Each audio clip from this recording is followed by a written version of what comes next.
ಒಂದು ಸಣ್ಣ electric vehicle, ನಮ್ಮ ಭಾಷೆಯಲ್ಲಿ ಹೇಳೋದಾದರೆ ಟೆರ್ರಿ ತರಹದ ಈ ರಿಕ್ಷಾ. ಒಂದು ಕಾಲದಲ್ಲಿ ಇದನ್ನು ಓಡಿಸಬೇಕು ಅಂತಂದರೆ ಡ್ರೈವರ್ ಕಾಲಿನಿಂದ ಪೆಡಲ್ ತುಳಿಬೇಕಿತ್ತು. ಈಗ ಬ್ಯಾಟ್ರಿ ಮೋಟಾರ್ ಬಂದ ಮೇಲೆ ಅವನಿಗೆ ಸ್ವಲ್ಪ ನೆಮ್ಮದಿ ಸಿಕ್ಕಿದೆ. ರೋಡ್ ಮೇಲೆ ಪ್ಯಾಸೆಂಜರ್ ಕೂರಿಸ್ಕೊಂಡು ಆತ ದಿನದ ದುಡಿಮೆಗೆ ಹೋಗ್ತಿರ್ತಾನೆ. ಒಂದು ಟ್ರಿಪ್ ಮುಗಿದ್ರೆ ಅಲ್ಲಿ 50 ರೂಪಾಯೋ 100 ರೂಪಾಯೋ ಕೈಗೆ ಬರುತ್ತೆ. ಅದೇ ಹಣದಿಂದ ರೆಂಟ್ ಕೊಡಬೇಕು, ಬ್ಯಾಟ್ರಿ ಚಾರ್ಜ್ ಮಾಡಬೇಕು, ಮನೆ ಖರ್ಚುಗಳನ್ನು ಕೂಡ ಆತ ನೋಡ್ಕೊಳ್ಬೇಕು. ಆದರೆ ಅಚಾನಕ್ ಏನಾಗುತ್ತೆ ಗೊತ್ತಾ? Vehicle stop. ಬ್ಯಾಟ್ರಿ ಚಾರ್ಜ್ ಇದೆ, ಮೋಟಾರ್ ಕೂಡ ಇದೆ, ವೈರ್ ಕಟ್ ಆಗಿಲ್ಲ, ಆಕ್ಸಿಡೆಂಟ್ ಕೂಡ ಆಗಿಲ್ಲ.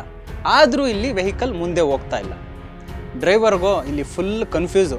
ಅರೆ ಇದೇನಾಯ್ತಪ್ಪ ಅಂತ. ಹಿಂದ್ಗಡೆ ಪ್ಯಾಸೆಂಜರ್ಗೂ ಕೂಡ ಇರಿಟೇಷನ್ ಶುರುವಾಗುತ್ತೆ. ಹಿಂದಿನಿಂದ ಸಾಕಷ್ಟು ವಾಹನಗಳ ಹಾರ್ನ್ ಶಬ್ದ ಬೇರೆ. ಗಾಡಿ ತೆಗಿಯೋಣ ಅಂತಂದರೆ ಅದು ರೋಡ್ ಮಧ್ಯದಲ್ಲೇ ನಿಂತೋಗ್ಬಿಟ್ಟಿರುತ್ತೆ. ಮೊದಲಿಗೆ ನೋಡಿದವ್ರಿಗೆ ಇದು ಫನ್ನಿ ಅನ್ನಿಸ್ಬೋದು. ಯಾಕಂದರೆ ಇಷ್ಟೆಲ್ಲ ಆಪ್ರೇಟ್ ಆಗ್ತಿರೋದು ಒಂದು ಮೊಬೈಲ್ನಿಂದ. ಯಾರದ್ದೋ ಗಾಡಿಯನ್ನು ಇನ್ಯಾರೋ ತಮ್ಮ ಮೊಬೈಲ್ನಿಂದಲೇ ಆಪ್ರೇಟ್ ಮಾಡ್ಬೋದು, ಗಾಡಿಯನ್ನು ಆಫ್ ಕೂಡ ಮಾಡ್ಬೋದು. ಆದರೆ ಆ ಡ್ರೈವರ್ಗೆ ಇದು ಜೋಕ್ ಅಲ್ಲ, ಅವನಿಗೆ ಇದು ಒಂದು ಇಡೀ ದಿನದ ದುಡಿಮೆಯ ಪ್ರಶ್ನೆ. ಪ್ಯಾಸೆಂಜರ್ಗೆ ಟ್ರಸ್ಟ್ ಹೋಗುವಂತಹ ಪ್ರಶ್ನೆ, ರೋಡ್ ಸೇಫ್ಟಿ ಪ್ರಶ್ನೆ, ಮನೆ ಖರ್ಚಿನ ಪ್ರಶ್ನೆ ಕೂಡ ಹೌದು. ಇತ್ತೀಚೆಗೆ ಇದೇ ಇಶ್ಯೂ ಇಂಡಿಯಾದಲ್ಲಿ ಒಂದು ದೊಡ್ಡ ಡಿಸ್ಕಷನ್ ಆಗ್ತಾ ಇದೆ. ಕೆಲವು ಎಲೆಕ್ಟ್ರಿಕ್ ರಿಕ್ಷಾಗಳನ್ನು ಮೊಬೈಲ್ ಆ್ಯಪ್ ಮೂಲಕ ಆಫ್ ಮಾಡ್ತಿದ್ದಾರೆ ಅನ್ನೋಂತಹ ವಿಡಿಯೋಸ್ ಸೋಷಿಯಲ್ ಮೀಡಿಯಾದಲ್ಲಿ ಇವಾಗ ವೈರಲ್ ಆಗ್ತಾ ಇದ್ದಾವೆ. ಅದರ ನಂತರ ಗೌರ್ಮೆಂಟ್ ಆಕ್ಷನ್ ತೆಗೆದುಕೊಂಡು ಗೂಗಲ್ ಮತ್ತು ಆ್ಯಪಲ್ಗೆ ಕೆಲವು ಬ್ಯಾಟ್ರಿ ಮ್ಯಾನೇಜ್ಮೆಂಟ್ ಆ್ಯಪ್ ರಿಮೂವ್ ಮಾಡೋಕ್ಕೆ ಸೂಚನೆ ಕೂಡ ಕೊಟ್ಟಿದೆ. ರಿಪೋರ್ಟ್ಸ್ ಪ್ರಕಾರ ಒಂದಿಷ್ಟು ಚೀನಿ ಆ್ಯಪ್ಗಳಿಂದ ವಾಹನದ ಬ್ಯಾಟ್ರಿಯನ್ನು ಕಂಟ್ರೋಲ್ ಮಾಡಲಾಗ್ತಿದೆ. ಆದರೆ ಇಲ್ಲಿ ಮೇನ್ ಪಾಯಿಂಟ್ ಇರೋದು ಆ್ಯಪ್ ಹೆಸರಲ್ಲ. ಮೇನ್ ಕ್ವಶನ್ ಏನಂತಂದರೆ, ಒಂದು ಮೊಬೈಲ್ ಆ್ಯಪ್ಗೆ ರೋಡ್ ಮೇಲೆ ಓಡುತ್ತಿರುವಂತಹ ವೆಹಿಕಲ್ ನಿಲ್ಲಿಸುವಂತಹ ಪವರ್ ಹೇಗೆ ಬಂತು ಅನ್ನೋಂಥದ್ದು ಇಲ್ಲಿ ಮುಖ್ಯವಾಗುತ್ತೆ. ಬ್ಯಾಟ್ರಿ ಚಾರ್ಜ್ ಇದ್ದರೂ ಕೂಡ ವೆಹಿಕಲ್ ಯಾಕೆ ಮುಂದೆ ಹೋಗಲಿಲ್ಲ? ಇದನ್ನು ಸಿಂಪಲ್ಲಾಗಿ ಅರ್ಥ ಮಾಡ್ಕೊಳ್ಳೋಣ. ಎಲೆಕ್ಟ್ರಿಕ್ ರಿಕ್ಷಾ ಬ್ಯಾಟ್ರಿ ಅಂತಂದರೆ ಒಂದು ಸಿಂಪಲ್ ಬಾಕ್ಸ್ ಏನಲ್ಲ ಅದು. ಎಸ್ಪೆಷಲಿ ಲಿಥಿಯಂ ಬ್ಯಾಟ್ರಿ ಇದ್ದರೆ ಅದರ ಒಳಗೆ ಹಲವು ಸೆಲ್ಸ್ ಇರುತ್ತೆ. ಆ ಸೆಲ್ಸ್ ಸೇಫಾಗಿ ಚಾರ್ಜ್ ಆಗಬೇಕು, ಓವರ್ ಚಾರ್ಜ್ ಆಗಬಾರ್ದು, ಓವರ್ ಹೀಟ್ ಆಗಬಾರ್ದು, ಬ್ಯಾಟ್ರಿ ತುಂಬ ಡಿಸ್ಚಾರ್ಜ್ ಕೂಡ ಆಗಬಾರ್ದು. ಇವೆಲ್ಲ ಮ್ಯಾನೇಜ್ ಮಾಡೋಕ್ಕೆ ಬ್ಯಾಟ್ರಿ ಒಳಗಡೆ ಒಂದು ಸ್ಮಾಲ್ ಎಲೆಕ್ಟ್ರಿಕ್ ಸಿಸ್ಟಮ್ ಇರುತ್ತೆ. ಅದನ್ನೇ BMS ಅಂತ ಕರೀತಾರೆ. BMS ಅಂತಂದರೆ ಬ್ಯಾಟ್ರಿ ಮ್ಯಾನೇಜ್ಮೆಂಟ್ ಸಿಸ್ಟಮ್. ಇದರ ಕೆಲಸ ಸಿಂಪಲ್. ಸರಳವಾಗಿ ಹೇಳಿದರೆ BMS ಬ್ಯಾಟ್ರಿಯ charge, temperature, voltage, current flow, health ಎಲ್ಲವನ್ನು ನೋಡಿಕೊಳ್ಳುವಂತಹ ಬ್ಯಾಟ್ರಿ ಡಾಕ್ಟರ್ ಥರ ಅದು ಕೆಲಸ ಮಾಡುತ್ತೆ. ಪ್ರಾಬ್ಲಮ್ ಬಂದರೆ ಬ್ಯಾಟ್ರಿ ಪ್ರೊಟೆಕ್ಟ್ ಮಾಡೋಕ್ಕೆ ಕೂಡ, ಪವರ್ ಕಟ್ ಮಾಡೋಕ್ಕೆ ಇದನ್ನು ಬಳಸ್ಬೋದು. ಅಂದರೆ BMS ಆ್ಯಕ್ಚುಲಿ ಸೇಫ್ಟಿಗಾಗಿ ಇರುವಂತಹ ಒಂದು ಸಿಸ್ಟಮ್. ಪ್ರಾಬ್ಲಮ್ BMSನಲ್ಲಿ ಅಲ್ಲ, ಪ್ರಾಬ್ಲಮ್ ಸೆಕ್ಯುರಿಟಿ ವೀಕ್ ಇದ್ದಾಗ ಶುರುವಾಗುತ್ತೆ. ಕೆಲವು ಬ್ಯಾಟ್ರೀಸ್ನಲ್ಲಿ BMSಗೆ ಬ್ಲೂಟೂತ್ ಕನೆಕ್ಷನ್ ಕೂಡ ಇರುತ್ತೆ. ಡೀಲರ್ ಅಥವಾ ಟೆಕ್ನಿಷಿಯನ್ ಮೊಬೈಲ್ ಆ್ಯಪ್ನಲ್ಲಿ ಬ್ಯಾಟ್ರಿ ಸ್ಟೇಟಸ್ ನೋಡೋದಕ್ಕೆ ಅದು ಯೂಸ್ಫುಲ್ ಆಗ್ತಾ ಇರುತ್ತೆ.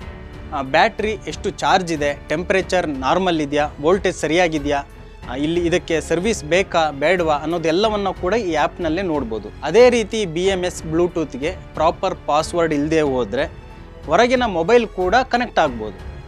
ಕನೆಕ್ಟ್ ಆದಮೇಲೆ ಬ್ಯಾಟ್ರಿ ಡಾಟಾ ನೋಡ್ಬೋದು. ಇಲ್ಲಿ ಗೇಟ್ ಇದೆ, ಆದರೆ ಲಾಕ್ ಇಲ್ಲ. ಅಂದರೆ ಯಾರು ಬೇಕಾದರೂ ಓಪನ್ ಮಾಡ್ಬೋದು. ಈಗ ನಡೀತಿರೋದು ಪ್ರಾಂಕ್ ಅಲ್ಲ, ಇದು ಪಬ್ಲಿಕ್ ಸೇಫ್ಟಿ ರಿಸ್ಕ್. ಅಂದರೆ ಬ್ಯಾಟ್ರಿ ಖಾಲಿ ಆಗಿಲ್ಲ, ಮೋಟರ್ ಹಾಳಾಗಿಲ್ಲ, ಡ್ರೈವರ್ ಕೂಡ ತಪ್ಪು ಮಾಡಿಲ್ಲ. ಆದರೆ ಒಂದೇ ಒಂದು ಸಾಫ್ಟ್ವೇರ್ ಕಮೆಂಡ್ ಅಥವಾ ಆ್ಯಪ್ ಕಂಟ್ರೋಲ್ ಮೂಲಕ ಇಲ್ಲಿ ವೆಹಿಕಲ್ ನಿಂತೋಗಿದೆ. ರೋಡ್ ಮೇಲೆ ಓಡುತ್ತಿರುವಂತಹ ವೆಹಿಕಲ್ನ ಪವರ್ ಕಟ್ ಮಾಡಿದ್ರೆ ಡ್ರೈವರ್ಗೂ ಅಪಾಯ, ಪ್ಯಾಸೆಂಜರ್ಗೂ ಅಪಾಯ, ಹಿಂದಿನಿಂದ ಬರುವಂತಹ ವೆಹಿಕಲ್ಗೂ ಅಪಾಯ ಇದ್ದೇ ಇರುತ್ತೆ. ಇದೇ ಇಲ್ಲಿ ಡೇಂಜರಸ್ ಪಾಯಿಂಟ್. ನಾವು ಒಂದು ವಿಷಯ ಅರ್ಥ ಮಾಡ್ಕೊಳ್ಬೇಕು. EV ಅಂತಂದರೆ ಬ್ಯಾಟ್ರಿ ಮಾತ್ರ ಅಲ್ಲ, EV ಅಂತಂದರೆ ಸಾಫ್ಟ್ವೇರ್ ಕೂಡ ಹೌದು.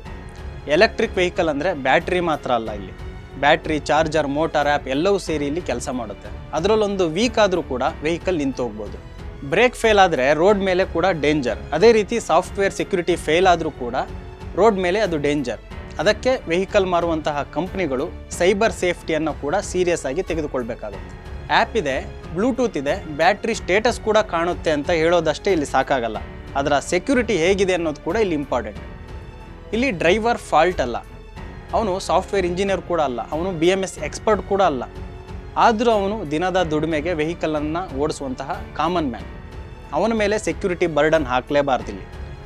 Manufacturer, dealer, app store, government ಇವೆಲ್ಲವನ್ನು ಕೂಡ ಸೀರಿಯಸ್ ಆಗಿ ನೋಡಲೇಬೇಕು. ಯಾಕಂದರೆ ಇದು ಕೇವಲ ಒಂದು ಟೆರ್ರಿ ಸ್ಟೋರಿ ಅಷ್ಟೇ ಅಲ್ಲ, ಇಂದು ಇ ರಿಕ್ಷಾ, ನಾಳೆ ಎಲೆಕ್ಟ್ರಿಕ್ ಸ್ಕೂಟರ್, ಮತ್ತೊಂದು ದಿನ ಸ್ಮಾರ್ಟ್ ಕಾರ್, ಆಮೇಲೆ ಸ್ಮಾರ್ಟ್ ಹೋಮ್ ಕೂಡ ಆಗುತ್ತೆ. ನಾವು ಬಳಸುವಂತಹ ಡಿವೈಸ್ ದಿನದಿಂದ ದಿನಕ್ಕೆ ಇಲ್ಲಿ ಸ್ಮಾರ್ಟ್ ಆಗ್ತಾನೆ ಹೋಗ್ತಿದೆ. ಆದರೆ ಸ್ಮಾರ್ಟ್ ಆಗುವಷ್ಟೇ ಇಲ್ಲಿ ಸೆಕ್ಯುರಿಟಿ ಕೂಡ ಸ್ಮಾರ್ಟ್ ಆಗ್ತಾ ಇದೆಯಾ? ಇಲ್ಲಿ ಇದೇ ರಿಯಲ್ ಕ್ವಶನ್. ಇಲ್ಲಿಂದ ನಮ್ಮ ಸ್ಮಾರ್ಟ್ಫೋನ್ ಕಡೆ ಬರೋಣ. ನಮ್ಮ ಫೋನ್ ಈಗ ಕಾಲ್ ಮಾಡುವಂತಹ ಒಂದು ಡಿವೈಸ್ ಮಾತ್ರ ಆಗಿಲ್ಲ. ಇದರಲ್ಲಿ ಬ್ಯಾಂಕಿಂಗ್ ಇರುತ್ತೆ, UPI ಇರುತ್ತೆ, ಆಧಾರ್ OTP ಕೂಡ ಫೋನ್ಗೆ ಬರುತ್ತೆ, ಫೋಟೋಸು, ಕಾಂಟ್ಯಾಕ್ಟ್ಸು, ಪ್ರೈವೇಟ್ ಚಾಟ್ಸ್ ಎಲ್ಲವೂ ಕೂಡ, ಲೊಕೇಶನ್ ಹಿಸ್ಟ್ರಿಯಿಂದ ಸೇರಿ ಎಲ್ಲವೂ ಕೂಡ ಇಲ್ಲಿ ಮೊಬೈಲ್ನಲ್ಲೇ ಇರುತ್ತೆ. ಮೊಬೈಲ್ ಫೋನ್ ಇವತ್ತು ನಮ್ಮ ಡಿಜಿಟಲ್ ಕೀ ಆಗಿಬಿಟ್ಟಿದೆ. ಮನೆ ಕೀ ಕಳೆದೋದ್ರೆ ನಾವು ಲಾಕನ್ನು ಬದಲಾಯಿಸ್ತೀವಿ, ಆದರೆ ಫೋನ್ನಲ್ಲಿ ಇರುವಂತಹ ಎಷ್ಟು ಆ್ಯಪ್ಸ್ಗೆ ನಾವು ಕೀ ಕೊಟ್ಟಿದ್ದೇವೆ ಅಂತ ನಾವು ಯಾವಾಗ ತಾನೇ ಚೆಕ್ ಮಾಡಿರ್ತೀವಿ. ಆ್ಯಪ್ ಇನ್ಸ್ಟಾಲ್ ಮಾಡ್ತೀವಿ, ಪರ್ಮಿಷನ್ ಕೇಳಿದ ಮೇಲೆ ಅಲೋ ಒತ್ತುತ್ತೀವಿ. ಕ್ಯಾಮ್ರಾ ಬೇಕಾ? ಅಲೋ ಮಾಡ್ತೀವಿ. ಮೈಕ್ ಬೇಕಾ? ಅಲೋ. ಲೊಕೇಶನ್ ಬೇಕಾ? ಅದಕ್ಕೂ ಅಲೋ. ಬ್ಲೂಟೂತ್ ಬೇಕಾ? ಅಲೋ. ಕಾಂಟ್ಯಾಕ್ಟ್ಸ್ ಬೇಕಾ? ಅದಕ್ಕೂ ಅಲೋ. ನಮಗೆ ಸ್ಕ್ರೀನ್ ಮೇಲೆ ಇಲ್ಲಿ ಬಟನ್ ಮಾತ್ರ ಕಾಣುತ್ತೆ, ಆದರೆ ಆ ಬಟನ್ ಹಿಂದೆ ದೊಡ್ಡ ಕಂಟ್ರೋಲ್ ಕೂಡ ಇರುತ್ತೆ. ಆ್ಯಪ್ಗೆ ಪರ್ಮಿಷನ್ ಏನೋ ಸಿಗುತ್ತೆ, ಬ್ಲೂಟೂತ್ಗೆ ಆ್ಯಕ್ಸಸ್ ಸಿಗುತ್ತೆ, ನಿಯರ್ ಬೈ ಡಿವೈಸ್ಗೂ ಆ್ಯಕ್ಸಸ್ ಸಿಗುತ್ತೆ. ನಾವು UIಯನ್ನು ನೋಡ್ತಾ ಇದ್ದೀವಿ, ಆದರೆ ಆ UI ಹಿಂದೆ ಕಂಟ್ರೋಲ್ ಯಾರ ಕೈಯಲ್ಲಿದೆ ಅನ್ನೋದನ್ನು ಕೂಡ ನಾವು ನೋಡೋದಿಲ್ಲ. ಇಲ್ಲೇ ರೀಸೆಂಟ್ ಒಂದು ಎಕ್ಸಾಂಪಲ್ ಹೇಳ್ತೀನಿ. ಅಮೆರಿಕದ ಸೆನೆಟರ್ ಸ್ಟೀವ್ ಡೈನ್ಸ್ ಒಂದು ಫೋನ್ ಎಕ್ಸಾಂಪಲ್ ಒಂದನ್ನು ಕೊಟ್ಟಿದ್ದಾರೆ. When I travel to China, this phone does not go to Beijing with me. It stays on my desk in Washington, D.C. When I travel to Delhi or anywhere in India, this phone is with me. And that's just a small example of a highly trusted ally and friend. But I can't do that when I go to China. ಒಬ್ಬ ಸಾಮಾನ್ಯ ಮನುಷ್ಯನ ಫೋನ್ನೇ ಅಷ್ಟೊಂದು sensitive ಅಂದರೆ ಒಬ್ಬ US senator ಫೋನ್ನಲ್ಲಿ ಎಷ್ಟು sensitive information ಇರ್ಬೋದು ಊಹಿಸಿ. ಅದಕ್ಕೆ ಡಿಜಿಟಲ್ ಟ್ರಸ್ಟ್ ಅನ್ನೋದು ಸ್ಪೀಚ್ನಲ್ಲಿ ಹೇಳುವಂತಹ ವರ್ಡ್ ಮಾತ್ರ ಅಲ್ಲ. ಡಿಜಿಟಲ್ ಟ್ರಸ್ಟ್ ಅಂದರೆ ನನ್ನ ಫೋನ್, ನನ್ನದೇ ಡಾಟಾ, ನನ್ನದೇ ಕಮ್ಯುನಿಕೇಷನ್, ನನ್ನದೇ ಸಿಸ್ಟಮ್ನಲ್ಲಿ ಸೇಫ್ ಆಗಿರುತ್ತಾ ಅನ್ನೋವಂಥದ್ದು ಪ್ರಶ್ನೆ. ಇದೇ ಪಾಯಿಂಟ್ ನಮಗೂ ನಿಮಗೂ ಅಪ್ಲೈ ಆಗುತ್ತೆ. ನಾವು ಚೀಪ್ ಸ್ಮಾರ್ಟ್ ಡಿವೈಸ್ ಕೊಂಡ್ಕೊಳ್ತೇವೆ, ಸಿಕ್ಕ ಆ್ಯಪನ್ನು ಇನ್ಸ್ಟಾಲ್ ಮಾಡಿಬಿಡ್ತೇವೆ. ಆದರೆ ಆ ಆ್ಯಪ್ ಯಾವ ಕಂಪ್ನಿದು, ಸರ್ವರ್ ಯಾವ ಕಂಟ್ರಿಯಲ್ಲಿದೆ, ಡಾಟಾ ಯಾರ ಕಂಟ್ರೋಲ್ಗೆ ಹೋಗ್ತಿದೆ, ಸಾಫ್ಟ್ವೇರ್ ಅಪ್ಡೇಟ್ ಯಾರು ನೋಡ್ತಾ ಇದ್ದಾರೆ, ಈ ಸೆಕ್ಯೂರಿಟಿ ಎಲ್ಲದ್ರ ಬಗ್ಗೆ ನಾವು ಕೇಳೋದೇ ಇಲ್ಲ. ಡಿವೈಸ್ ನಿಮ್ಮ ಕೈಯಲ್ಲಿದೆ ಅಂತಂದರೆ ಕಂಟ್ರೋಲ್ ಕೂಡ ನಿಮ್ಮ ಕೈಯಲ್ಲಿದೆ ಅನ್ನೋಂಥ ಗ್ಯಾರಂಟಿ ಕೂಡ ಇಲ್ಲಿಲ್ಲ. ಫೋನ್ ನಿಮ್ಮದು, ಆದರೆ OS ಅಪ್ಡೇಟು ಬೇರೆ ಕಂಪ್ನಿದು. ಆ್ಯಪ್ ನಿಮ್ಮ ಫೋನ್ನಲ್ಲಿದೆ, ಆದರೆ ಸರ್ವರ್ ಯಾವುದೋ ದೇಶದಲ್ಲಿರುತ್ತೆ. ಅದೇ ರೀತಿ ವೆಹಿಕಲ್ ನಿಮ್ಮದು, ಅಂದರೆ ಬ್ಯಾಟ್ರಿ, BMS ಪಾಸ್ವರ್ಡ್ ಡೀಲರ್ಗೆ ಮಾತ್ರ ಗೊತ್ತಿರ್ಬೋದು.